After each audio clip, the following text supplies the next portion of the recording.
তবে এখন আমরা জেনে নেব কোন ফলগুলো কিডনি রোগীরা একেবারেই খেতে পারবেন না। নাম্বার 1, কলা। একটা মাঝারি আকারের কলায় প্রায় 422 মিলিগ্রাম পটাশিয়াম থাকে। কিডনি রোগী যাদের রক্তের পটাশিয়াম 4.5 মিলিগ্রামের বেশি থাকে তাদের কলা বাদ দিতে হবে। কমলা। কমলাতে প্রচুর ভিটামিন সি থাকে যা কিডনি রোগীর জন্য খুবই উপকার। তবে এতে পটাশিয়ামও থাকে যা কিডনির জন্য অনেক ক্ষতিকর।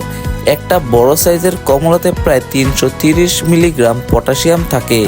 কমলার জুসে পটাশিয়ামের মাত্রা আরও বেশি থাকে।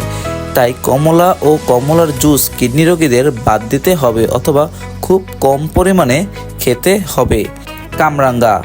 যে ফলটি কিডনি রোগীদের জন্য একেবারেই খাওয়া যাবে না সেটা হলো কামরাঙ্গা। কিডনিতে সমস্যা থাকলে কামরাঙ্গা টক্সিসিটি তৈরি করে যা খুবই মারাত্মক। এতে কিডনি হঠাৎ বিকল হয়ে মৃত্যু পর্যন্ত ঘটে যেতে পারে। Dry fruit. ড্রাই ফ্রুটসের মধ্যে রয়েছে খেজুর, কিশমিশ, বাদাম ইত্যাদি। বর্তমান সময়ে বিকেলের নাস্তায় ড্রাই ফ্রুটস আমাদের অনেক প্রিয়।